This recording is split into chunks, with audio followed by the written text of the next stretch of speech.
সমস্ত দর্শক বন্ধুদের নমস্কার।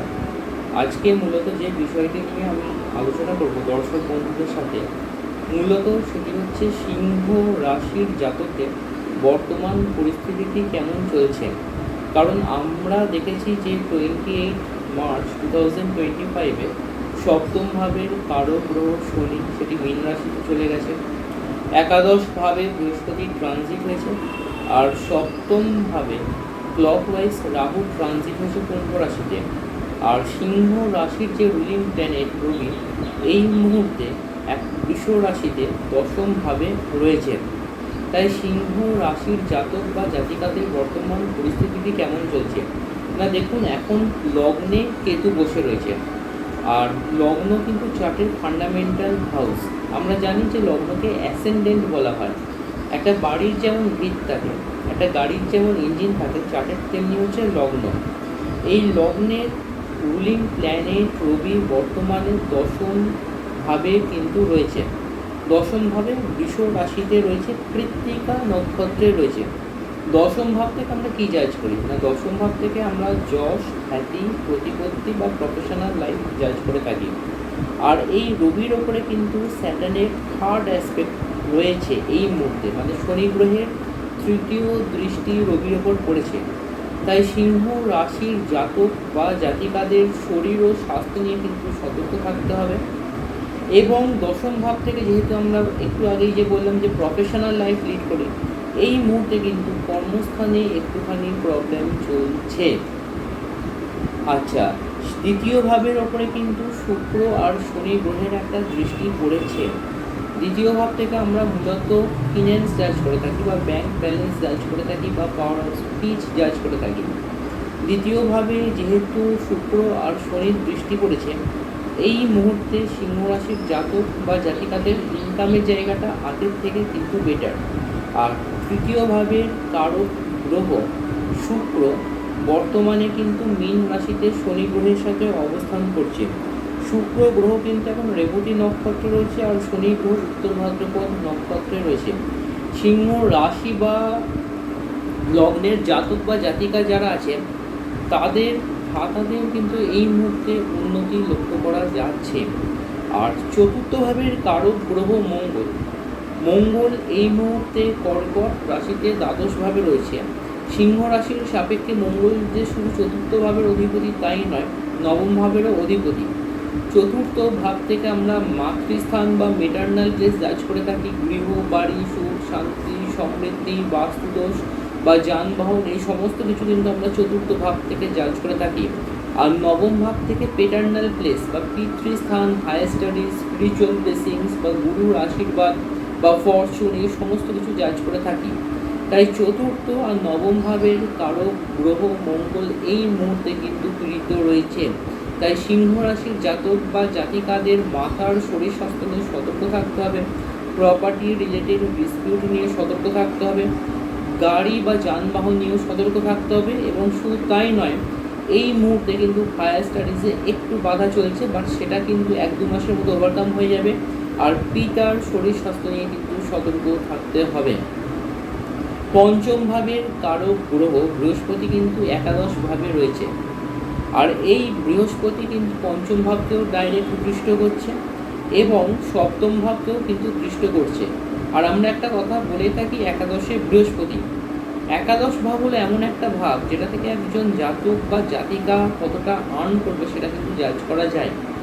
একাদশ ভাব থেকে কিন্তু জাজ করা হয় ফুলফিলমেন্ট অফ ড্রিমস, ডিজায়ার্স বা এনি সর্ট অফ উইশেস বা মনোবাঞ্ছা পূরণের স্থান। একাদশ ভাবে যদি কোনো শুভ গ্রহ অবস্থান করে, দেখা যাচ্ছে অনেক বাধার মধ্যে দিয়েও সেই জাতক বা জাতিকার কিন্তু আর্নিংয়ের জায়গাটা ঠিক থাকে, বা বিজনেসে কিন্তু যথেষ্ট উন্নতিও লক্ষ্য করা যায়। তাই সিংহ রাশির জাতক বা জাতিকাদের একটা কথা বলাই যায় যে আপকামিং 6 মাস যদি জাজ করতে হয়, প্রফেশনাল লাইফে যেমন হ্যাজার্ড চলছে, তেমনি এই মুহূর্তে সিংহ রাশির জাতক বা জাতিকাদের একটা কনসাসনেস বা থট প্রসেস কাজ করবে যে চেঞ্জ অফ প্রফেশন, মানে এক্সিস্টিং যে প্রফেশনে আছে সিংহ রাশির জাতক বা জাতিকা, সেই প্রফেশনটা কিন্তু চেঞ্জ করার একটা মানসিকতা তাদের মনের মধ্যে কিন্তু কাজ করবে। এবং নতুন কোনো অর্গানাইজেশনে কিন্তু জয়েন হওয়ার যথেষ্ট সম্ভাবনা লক্ষ্য করা যাচ্ছে।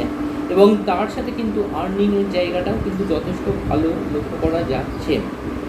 সিংহ রাশির জাতক বা জাতিকাদের আরেকটি ভালো জিনিস যেটা আমি এই মুহূর্তে দেখলাম, সেটি হচ্ছে সপ্তম ভাবের ওপর বৃহস্পতি গ্রহের দৃষ্টি রয়েছে। যেই সব সিংহ রাশির জাতক বা জাতিকাদের বিবাহ এতদিন হয়নি, এই বছর কিন্তু তাদের বিবাহের জায়গাটা লক্ষ্য করা যাচ্ছে। উইথিন ডিসেম্বর 2025 সিংহ রাশির জাতক বা জাতিকাদের বিবাহের জায়গাটা পরিষ্কারভাবে কিন্তু লক্ষ্য করা যাচ্ছে। অষ্টম ভাব একটুখানি পীড়িত রয়েছে। অষ্টম ভাব থেকে লোয়ার অ্যাবডোমেন রিলেটেড প্রবলেম জাজ করা হয়।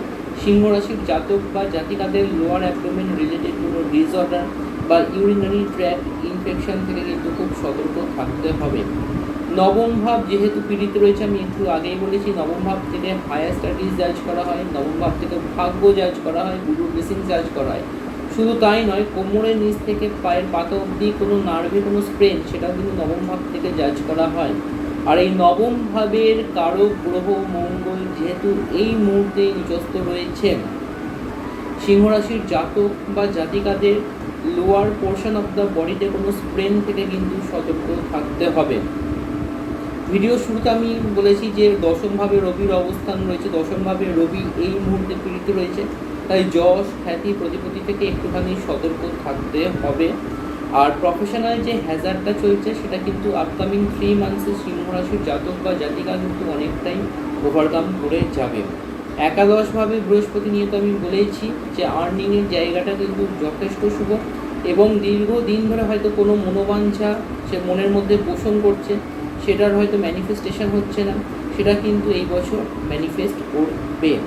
দ্বাদশ ভাব যেহেতু পীড়িত রয়েছে, লিটিগেশন রিলেটেড কোনো ব্যাপার থেকে সিংহ রাশির জাতক বা জাতিকাকে কিন্তু একটু সতর্ক থাকতে হবে।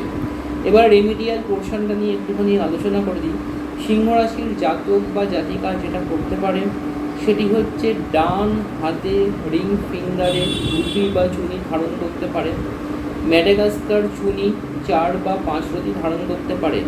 তবে আমি একটা কথা অবশ্যই করে বলবো, কোনো রত্ন ধারণ করার আগে অবশ্যই করে আপনার চার্টটিকে কিন্তু ভালোভাবে জাজ করিয়ে নেবেন, এবং শুধু D1 চার্ট জাজ করাবেন না, নবাংশ চার্ট, চতুর্থাংশ চার্ট, দশমাংশ চার্ট, এই চার্টগুলোও কিন্তু জাজ করা খুব দরকার, এবং বর্তমানে কোন গ্রহের মহাদশা চলছে সেটাও কিন্তু জাজ করা খুব দরকার।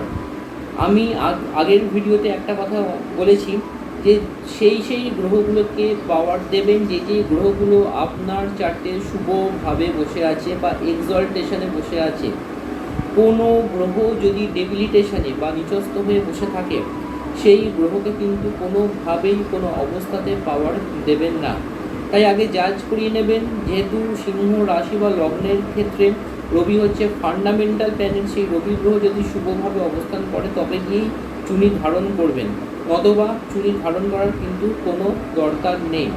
যারা চুনি ধারণ করতে পারছেন না তারা ডান হাতের রিং ফিঙ্গারে স্টার রুবিও ধারণ করতে পারেন। স্টার রুবিতেও কিন্তু যথেষ্ট ভালো কাজ হয়। আরেকটি ভালো রেমেডি হলো আফলা বিল্লমূল 2খানা লাল সুতো দিয়ে ডান বাহুতে ধারণ করতে পারেন, তাতেও কিন্তু যথেষ্ট ভালো কাজ পাবেন। রোজ সকালে উঠে আদিত্য হৃদয়ম পাঠ করুন 2 বার করে। যারা রত্ন ধারণ করতে পারছেন না বা রত্ন কেনার কোনো পয়সা নেই, রোজ 2 বার করে আদিত্য হৃদয়ম স্তোত্রম পাঠ করুন, তাতেও কিন্তু আপনারা যথেষ্ট কাজ পাবেন। আর একটা কথা বলে নিই, যারা মনে করুন আদিত্য হৃদয়ম স্তোত্রম করার টাইমও পাচ্ছেন না, অনেকে হয়তো পুজো করার টাইম পান না, হয়তো অফিসের খুব তাড়া আছে, সকালবেলা তড়িঘড়ি করে বেরোতে হবে, তারা এই বীজ মন্ত্রটি জপ করতে পারেন। বীজ মন্ত্রটি হলো ওং হ্রিং ঘৃণী সূর্য আদিত্যায় শ্রীং। আমি আবার রিপিট করছি মন্ত্রটি আপনাদের সাথে, ওং হ্রিং ঘৃণী সূর্য আদিত্যায় শ্রীং।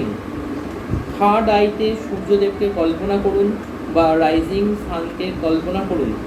কল্পনা করে ঠিক এই জায়গাতে অ্যাজিভ যেন জপটি হচ্ছে, মনে মনে ওং হ্রিং ঘৃণী সূর্য আদিত্যায় শ্রীং এই মন্ত্রটি রোজ 5 থেকে 10 মিনিট জপ করুন, তাতে কিন্তু আপনারা যথেষ্ট ভালো কাজ পাবেন। দেখা হচ্ছে আপনাদের সাথে পরের ভিডিওতে আমি কন্যা রাশি, তুলা রাশি, বৃশ্চিক রাশি, ধনুরাশি এগুলো নিয়ে খুব সংক্ষেপে আলোচনা করব। দেখতে থাকুন আপনাদের সকলের চ্যানেল মহাবিষ্ণু। ধন্যবাদ।